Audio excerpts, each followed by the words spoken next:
his is one of the great American sagas. Some say the greatest. It started humbly on the night of February 11th, 1847, in a small red brick house in Milan, Ohio, the home of the man who ran the town shingle factory. On that February night, he sat in the parlor of his home. In the bedroom, his wife lay awaiting the birth of her 7th child. Death had claimed earlier children. So that the father's prayers filled the anxious hours until the father inscribed the name of a healthy, husky boy in the family Bible. Humble beginnings, but not poor. The Edison children were reared on good food and the good book. They were all good, hard, common-sense kids, said the neighbors, except for young Tom. They called him the curious boy, meaning he had too much curiosity about things. When he was 5, they found him sitting on some duck eggs to see if he could hatch them. It was possibly his first experiment. It was not successful. When the family moved to Port Huron, Michigan, the curious boy started school. He exasperated his teacher. The boy is backward, the teacher complained. All he does is ask questions. Nonsense, said the boy's mother. I'll teach you myself. And she did. Her method was reading, writing, and arithmetic. And then she simply encouraged him to read, read, read. The more he read, the more his curiosity grew. By the time he was 12, he wanted to know what the whole wide world was about. So he decided to go into business. 1859, the great railroads were beginning to crisscross America. Any 12-year-old boy would naturally go down to the railroad station to seek his fortune. Tom Edison talked the Grand Trunk Railway into giving him the job of selling candy and newspapers on the daily run from Port Huron to Detroit. He also talked the conductor into giving him a corner of the baggage car. In this corner, he set up a chemical laboratory.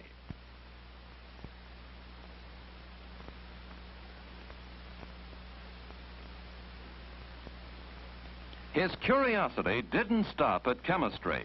He got interested in printing when he was 14. So he set up his own printing press and started the first newspaper ever published on a railroad train, anytime, anywhere. The Weekly Herald, published by A for Al, as he was called, Edison, was only a single sheet affair, but he crammed it with general information and gossip. Local and international news. Business facts and figures.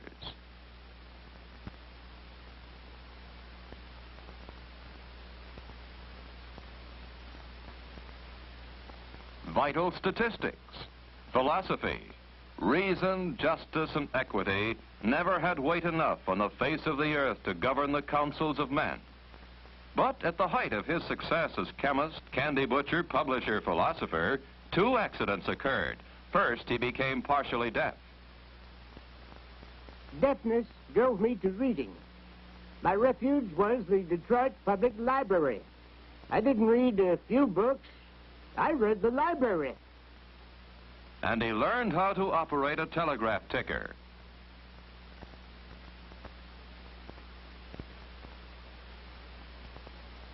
The second accident occurred when one day his chemical jars broke open and set fire to the baggage car. The conductor put him off the train together with all his chemicals and his curiosity. He was 16 years old now, an unemployed candy butcher and newspaper publisher. But he'd also learned how to send and receive messages over the telegraph ticker.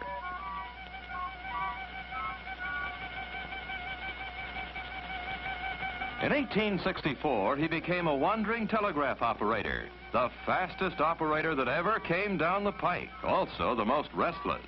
Couldn't stay in one place for long.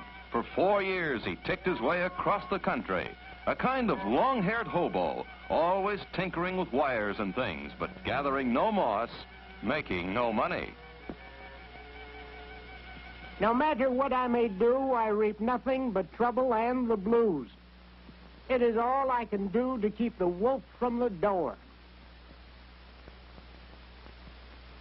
But he was working harder than he was worrying, and he invented the universal stock ticker, his first major invention. Western Union paid him $40,000 for it. He took the money and invested in a dream. All during the hobo years, he had dreamed of building a laboratory. And finally, in 1876, he settled in the little town of Menlo Park, New Jersey. To his home there, he took his young bride, Mary Stillwell Edison. Close by the house, the main laboratory building was connected to the outside world by telegraph wires.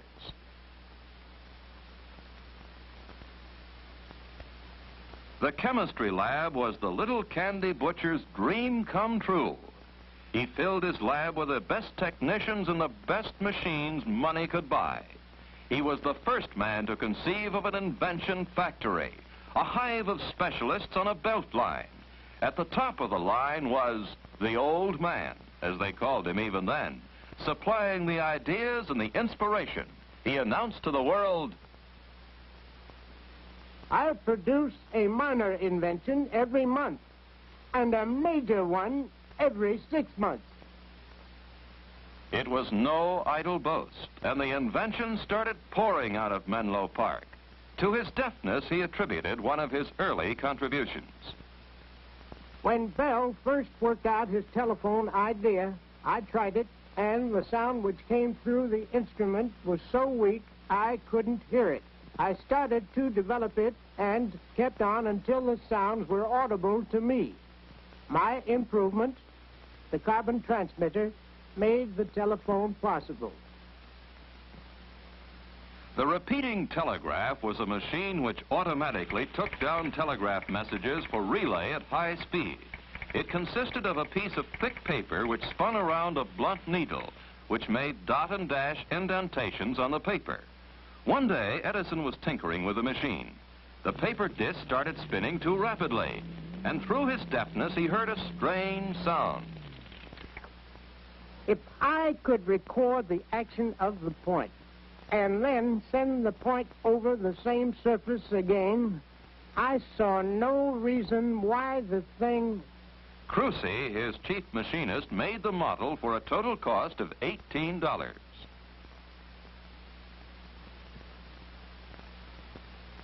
A group of assistants gathered around the old man's desk. None of them knew what the fantastic-looking thing was supposed to do.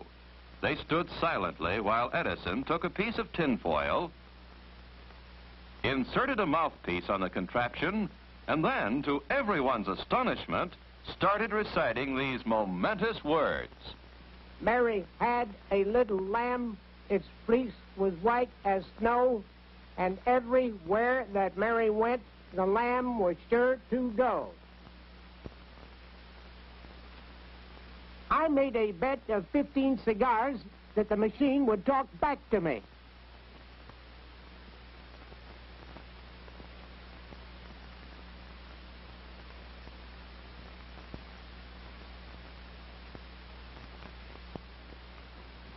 Mary had a little lamb, his face was white as snow, and everywhere that Mary went, the lamb was sure to go. He won the bet. What should he call it? Telephone? Telegraph? He named it the phonograph. It became the sensation of the day and age. The 31-year-old inventor was invited to the White House to demonstrate his machine for President Hayes. Never in the whole history of science and invention had there been anything like this, a machine that talked, and the world clamored to listen to it. In restaurants and saloons and penny arcades, the first jukeboxes were installed, and while the words and music poured into every ear, the name of Edison was on every tongue.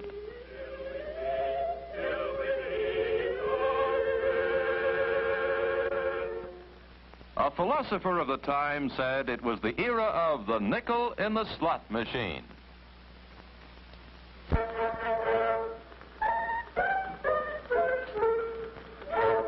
Every Saturday, Willie got his pay, then he'd call for Nell. It was always Mr. Mr. Edison's own favorite invention. He was always bubbling over with new ideas for it, new applications. On Nellie's little hat, there was... He had hoped the little box would be a great educational device, recording the Washingtons and Lincolns for posterity. But what the public wanted from it was entertainment. And the great names of the entertainment world hastened to oblige. Rachmaninoff, Metzenauer,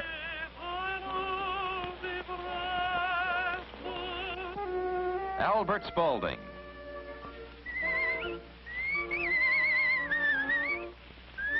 and even Sybil Sanderson Fagan, the whistling artist.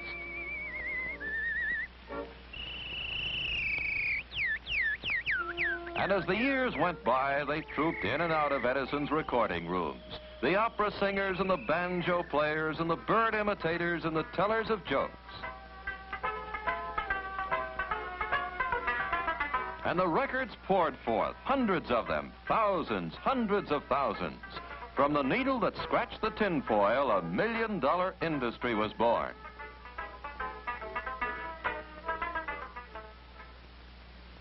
Shortly after the world had seen the wizardry of the invention of the phonograph, the Wizard of Menlo Park started a fresh notebook. It was the first of many on a new subject. The object of this invention is to devise an electric lamp, which shall admit of being worked in great numbers on one electrical circuit. The invention of the phonograph had been all Edison, but when he turned his luminous curiosity on the problem of making an electric light, he was moving into a field where many others were working. The first thing Edison did was to learn everything he could about the subject. He came to the crux of the problem. 1. If you heat certain materials by electricity, they give off light. 2. If you heat these materials in a vacuum, they last much longer. So he told his glass blowers in the invention factory to make him some glass bulbs. This would be his vacuum, in which he would heat something by electricity. Heat what? What would glow with a light that was continuous and bright and easy on the eyes? Now the laboratory became his home. Day, night, time itself meant nothing to him. He tried everything in the search for the proper thing to heat in the vacuum. After trying metals, he started on the world of organic matter. Anything, everything within reach. Human hair, wood, leather, macaroni. Now we know another thing that won't work. That's progress. Finally, one day he took a piece of common cotton thread and placed it in a crucible and baked it in a furnace. Out of the furnace came a thin thread of pure carbon. He attached this filament to electric wires inside the bulb. He pumped the air out of the bulb. He turned on the electric current. This was the light he wanted, but how long would it last? Edison and his assistants gathered around for the famous death watch of October 19, 1879. They watched the lamp for 10 hours. Give it more juice. 20 hours. More juice. 30. For 2 days and 2 nights, the lamp burned. Now I knew we had it. He invited the world, a world still lit by candles and gaslight, to come to Menlo Park to see. They came. On New Year's Eve, 1879, they came by the trainload and they saw. New light to the new world on this New Year's Eve, cried the press. The newspapers called it the miracle of the 19th century. Lighting up Menlo Park was only a stunt for New Year's Eve. The real test came when Edison announced that he would illuminate 1 square mile of the heart of New York City with a newfangled electric light. The bulb, the miracle bulb that gave the miraculous light, was only the beginning, the end component of 1,000 component parts. You need rheostats and generators and meters and fuses and sockets and switches and conductors to make it work.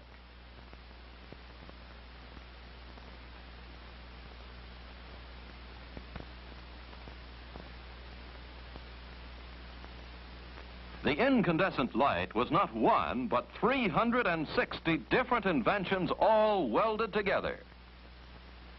To lay his lines and cables, he had to dig down into the bowels of the city. Edison himself supervised every move day and night. In later years, he was to say, "This was the greatest adventure of my life." To make light, you need power. He took a building on Pearl Street in Lower Manhattan and turned it into the first power plant for electric light in the United States. It started with coal furnaces in the basement. The coal made steam.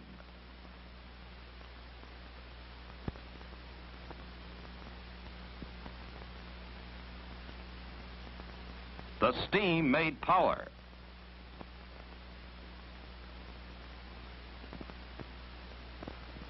The power turned the generators.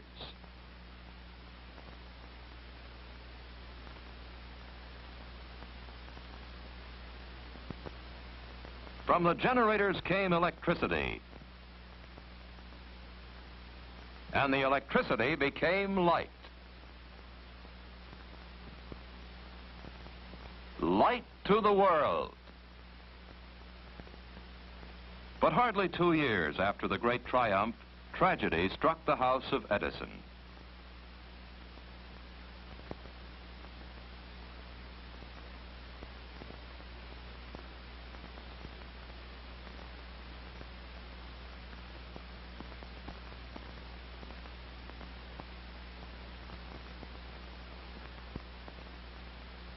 He tried to lose himself in work, but to the great giver of light, Menlo Park was full of shadows now. He had to move away from the place where he had lived for 8 happy years. 2 years after Mary Edison died, he found a haven in West Orange, New Jersey, in the lordly house called Glenmount. In the year 1886, he was 39 years old when he married Nina Miller, herself the daughter of an inventor.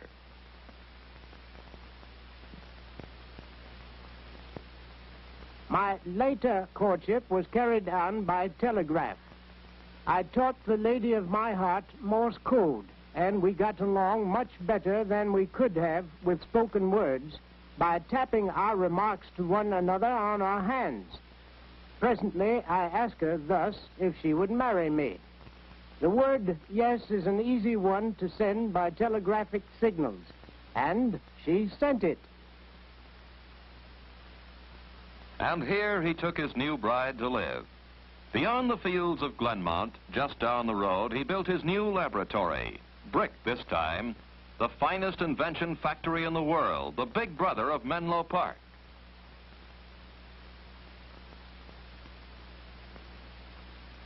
The nerve center of the compound was the old man's roll-top desk in an office that was 2 stories high, crammed with 10,000 scientific volumes. It was his combination office, laboratory, studio, library, and bedroom. On a small cot, he took his famous cat naps. I never found need of more than 4 or 5 hours sleep in the 24. People talk of loss of sleep as a calamity. They better call it loss of time, vitality, opportunity.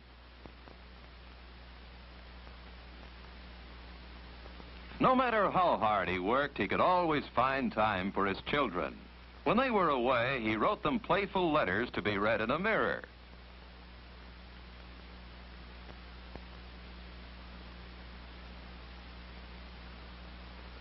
On one of their toys, the wheel of light now caught his fancy.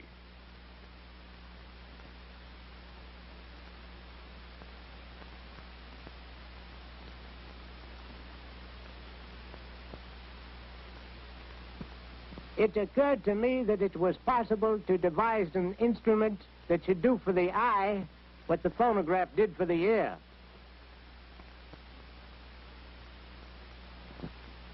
His first idea was to put a continuous line of tiny photographs on a cylindrical shell, just like a photograph record, then to rotate the shell and let the eyes look at the photographs through a magnifying glass. It didn't work well enough to suit Edison. Then he thought, if he could put a long line of photographs on some sort of strip or tape, on something you could roll up. One day he saw an advertisement for a new kind of camera designed by a man named George Eastman. It took pictures on celluloid. Without George Eastman, I don't know what the result would have been in the history of the motion picture. He tried to develop a narrow strip of sensitized film that would operate on a roll.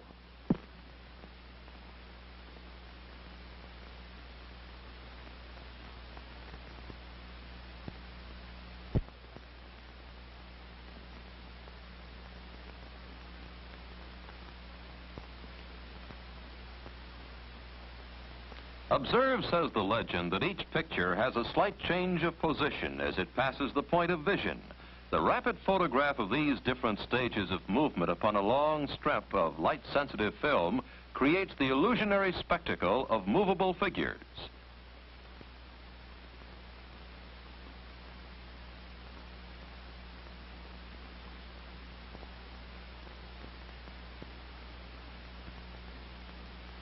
In order to see the figures move, you look through the magnifying glass of a peephole machine.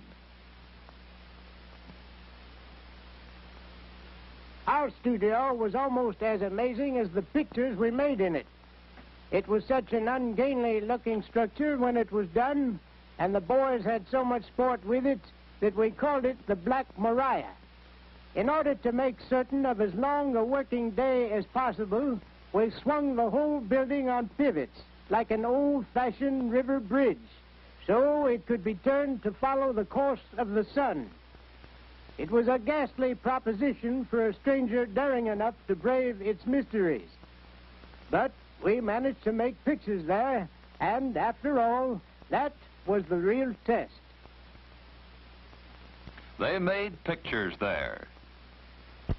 Fred Ott Sneeze, the first copyrighted film.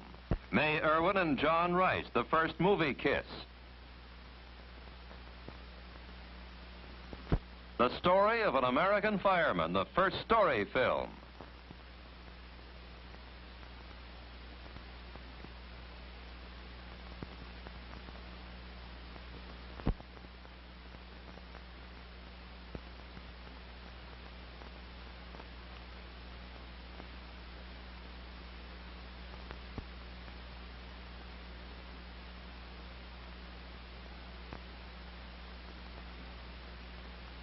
Did you know that one of my first thoughts for the motion picture was to combine it with the phonograph?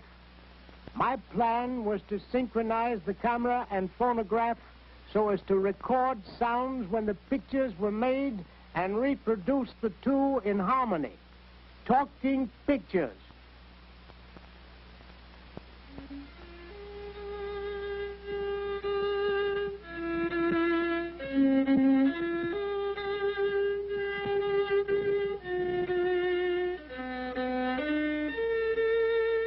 Through a projector in his office, he showed the first home movies.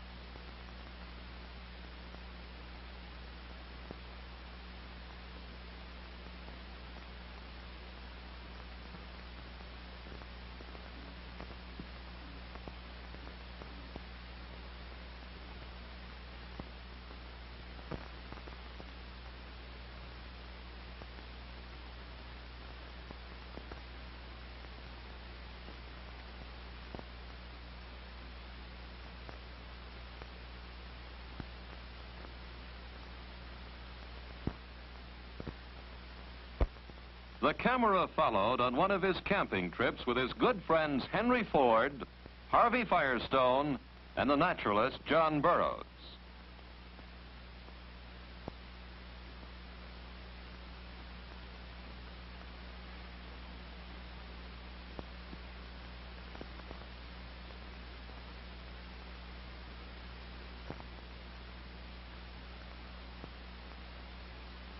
But in the ripe years of his life, he found it good sometimes to rest from the hard job of being a wizard. At his winter home in Fort Myers, Florida, his family and friends would gather round. What do I think of Einstein's theory? I don't think anything of it, because I don't understand it. And he liked to drive around the grounds of Fort Myers in a car given him by an old and grateful friend, Henry Ford, whose early experiments with a combustion engine Edison had encouraged. And he liked to sit and look at nature.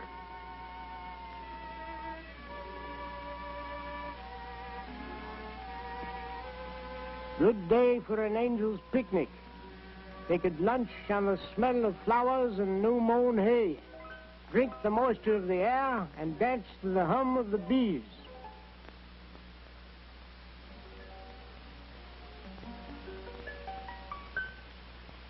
But even in Fort Myers, he couldn't sit still for very long. Close by his home, he built a small laboratory. His friends Ford and Firestone had presented him with a great challenge. Could he find a domestic source of natural rubber?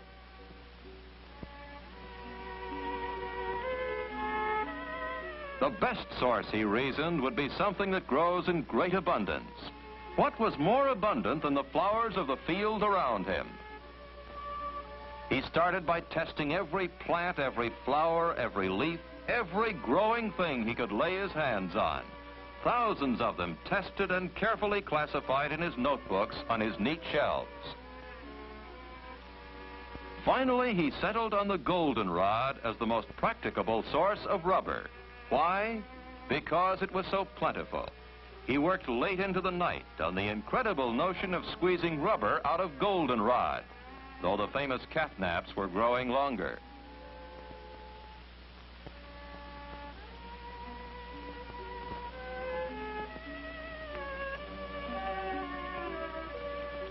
He didn't give up until, out of the lowly goldenrod, he actually produced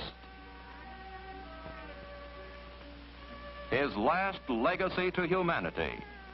His desk at the West Orange Laboratory is, as he left it, crammed full of innumerable projects, improvements on the old inventions, plans for many, many new inventions, telephone, telegraph, dynamo.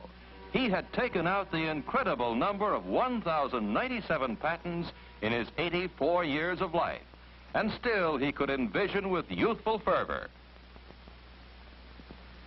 When I look around at the resources of the electrical field today, I feel I would be glad to begin again my work as an electrician and inventor.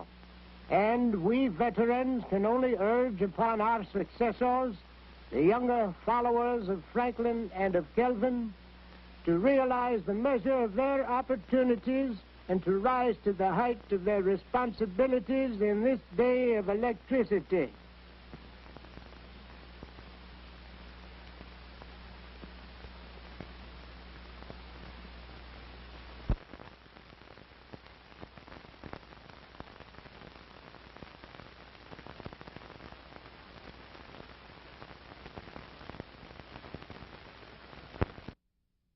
Press and started the first newspaper ever published on a railroad train, anytime, anywhere. The Weekly Herald, published by A for Al, as he was called, Edison, was only a single sheet affair, but he crammed it with general information and gossip. Local and international news. Business facts and figures.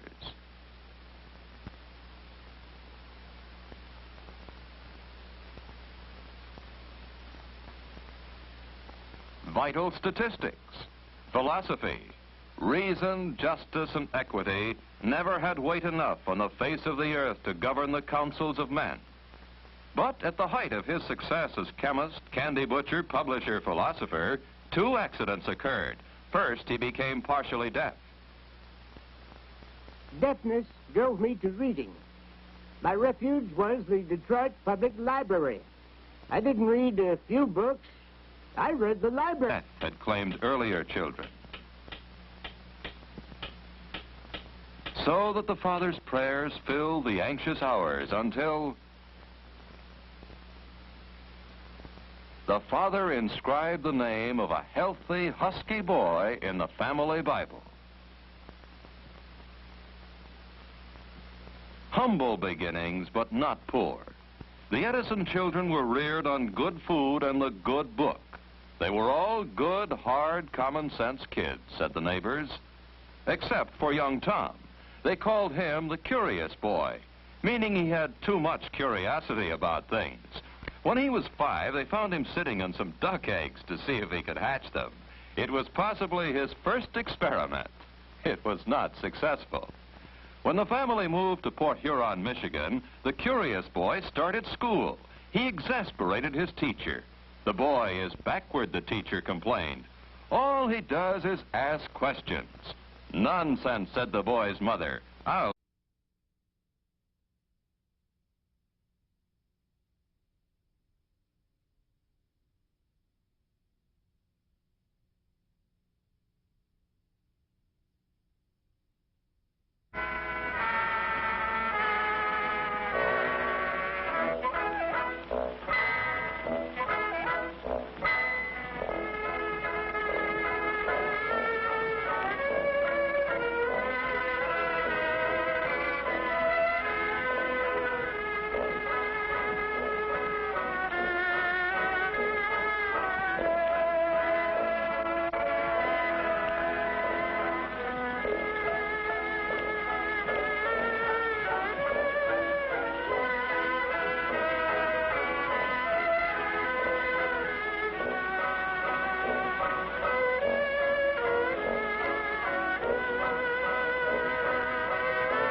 teach you myself. And she did. Her method was reading, writing, and arithmetic. And then she simply encouraged him to read, read, read. The more he read, the more his curiosity grew. By the time he was 12, he wanted to know what the whole wide world was about. So he decided to go into business. 1859, the great railroads were beginning to crisscross America. Any 12-year-old boy would naturally go down to the railroad station to seek his fortune. Tom Edison talked the Grand Trunk Railway into giving him the job of selling candy and newspapers on the daily run from Port Huron to Detroit. He also talked the conductor into giving him a corner of the baggage car. In this corner, he set up a chemical laboratory.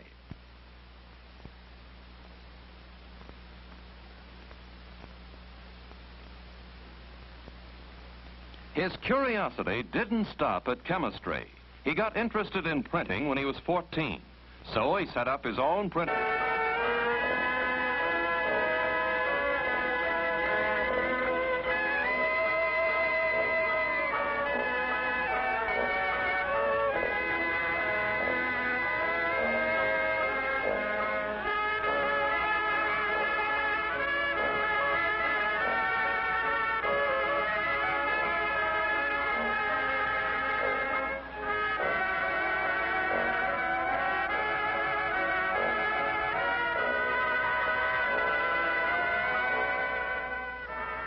His is one of the great American sagas.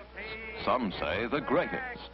It started humbly on the night of February 11th, 1847, in a small red brick house in Milan, Ohio, the home of the man who ran the town shingle factory. On that February night, he sat in the parlor of his home. In the bedroom, his wife lay awaiting the birth of her 7th child.